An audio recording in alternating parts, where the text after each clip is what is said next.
군포 금정역에서 폭발 사고가 일어나 11명이 다쳤고 또 대구의 한 고교에서는 교실에 불이 났습니다. 서울 당일리 발전소에서는 과열로 추정되는 불이 나는 등 오늘 하루 가슴을 쓸어내리는 사고가 여러 건 있었습니다.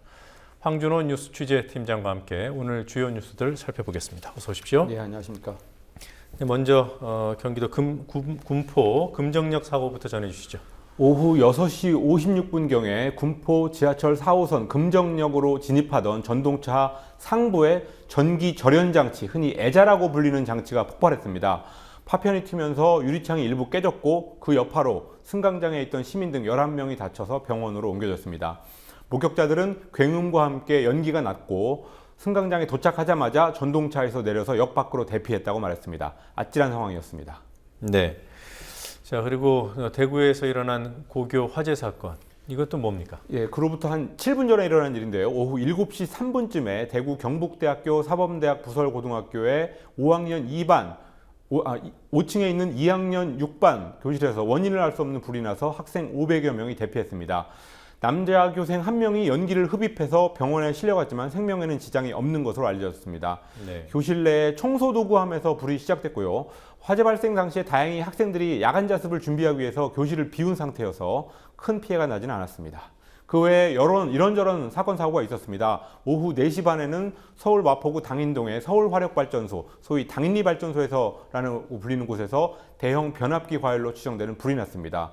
그리고 오전 11시 10분쯤에는 부산에서 공익요원이 대형 서점에 테러를 하겠다는 전화를 해서 손님과 직원 등 300여 명이 긴급히 대피하는 소동이 벌어지기도 했습니다. 네. 자, 세월호 희생자 가족들을 폄훼했다고 알려진 MBC 간부들 고발을 당했어요. 예, 김장겸 MBC 보도국장과 박상우 전국부장입니다. 김 국장은 실종자 가족에 대해서 완전 깡패다 이런 말을 한 것으로 알려졌고요. 박상우 MBC 전국부장은 뭐하러 거길 안산에 조문을 가냐, 차라리 잘됐다, 그런 X들은 조문할 필요가 없다 이런 발언을 한 것으로 전해지고 있습니다. 민주언론시민운동연합, 언론개혁시민연대 그리고 언론노동조합, 전국 언론노조 이렇게 언론 관련 단체들이 오늘 오후 MBC 정문 앞에서 기자회견을 열고 인간의 도리를 저버린 폐륜이라면서 김 국장과 박 부장을 서울 남부지검에 고발했습니다. 이성주 언론노조 MBC 본부장, 그러니까 MBC 노조위원장이 이 기자회견에 참석을 했는데요. 무릎을 꿇고 대국민 사과를 하면서 눈물을 흘리기도 했습니다. 네. 자, 희생자 유가족들 결국 새누리당 정몽준 서울시장 후보의 막내 아들이죠. 예. 자, 고소를 했어요. 예, 유가족 100여 명이 국민미개 발언을 한 정몽준 후보의 아들을 명예훼손 혐의로 경찰에 고소했습니다. 희생 여학생의 부모인 오모 씨가 부적절한 발언을 한 국회의원 등도 조사를 받는 마당에 정 후보 아들 사건만 유야무야 넘어가고 있어서 사실관계를 확인하는 차원에서라도 누군가 나서야 된다고 생각했다면서 고소의 이유를 밝혔습니다. 고소장을 한 사람이 내기는 했지만 위임장을 첨부할 예정인데 오늘까지 100명이 넘는 유족들이 위임장에 서명했다고 합니다. 네. 자, 삼성전자 서비스 노조 간부 지난 토요일이었죠. 예. 스스로 목숨을 끊어서 유서를 남겼고요. 예.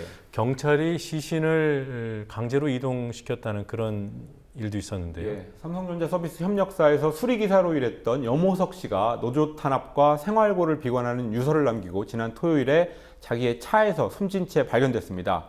유서에는 더 이상 누구의 희생도 아픔도 보지 못하겠고 조합원들의 힘든 모습도 보지 못하겠다는 말이 써 있었습니다. 작년에 천안센터의 고 최종범 씨가 사망한 후에 삼성 서비스 기사들의 열악한 노동 조건, 또 급여 수준 이런 것들이 알려졌었는데요.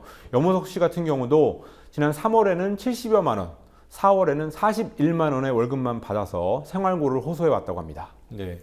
그 시신을 강제로 탈취해 갔다고도 하고요. 예. 이동시켰다고도 하는데 어떻게 된 내용입니까? 예, 어제 오후에 있었던 일입니다. 유족들이 원래는 노조에다가 장례 절차에 일체를 위임했었는데 마음을 바꿔서 가족장으로 하겠다라고 하면서 경찰들이 가족들이 원하는 곳으로 시신을 강제로 이동시킨 일이었습니다.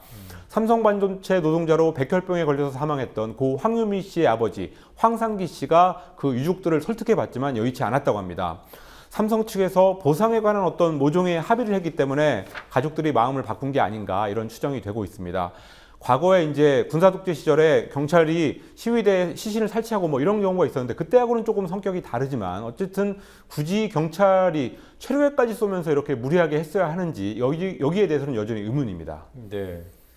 뭐 조합원들이 가족들이 정 그렇게 원한다면 뭐 시신을 가지고 뭐 못 내놓겠다 했겠습니까? 그렇습니다. 그런데도 불구하고 체류액을 쏘면서 갔다는 게 점에서 조합원들이 지금 분노하고 있습니다. 네. 자, 오늘 또 어떤 뉴스들이 있었는지요? 작년 하반기 수사기관의 감청이 전년도 같은 기간에 비해서 87% 늘었다고 오늘 미래창조과학부가 밝혔습니다. 네. 기관별로는 국정원이 282건으로 84%를 차지했습니다.